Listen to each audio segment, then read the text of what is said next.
उठला उत्सव तीन रंगांचा आभाळी आज सजला नतमस्तक मी त्या सर्वांना ज्यांनी भारत देश घडवला नतमस्तक मी त्या सर्वांना ज्यांनी भारत देश घडवला. नमस्कार मैत्रिणींनो, माझे नाव श्रावणी नानासाहेब यादव. मी आज तुम्हाला प्रजासत्ताक दिनाविषयी थोडीशी माहिती सांगणार आहे. ते तुम्ही शांतपणे ऐकून घ्यावी ही माझी नम्र विनंती.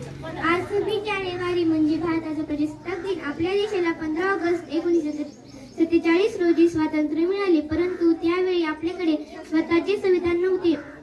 म्हणून डॉक्टर बाबासाहेब आंबेडकर यांच्या अध्यक्षतेखाली दिनांक 28 ऑगस्ट 1947 रोजी मसुदा समितीची स्थापना करण्यात आली. दिनांक 26 जानेवारी 1950 रोजी संविधानाची अंमलबजावणी करण्यात आली. आपले राष्ट्र सार्वभौम प्रजासत्ताक राष्ट्र बनले, म्हणून हा दिवस संपूर्ण देशात मोठ्या उत्साहात आनंदाने साजरा केला जातो.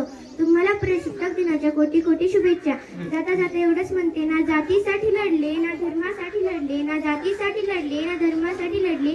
शूर भारतीय वीर फक्त देशासाठी लढले. शूर भारतीय वीर फक्त देशासाठी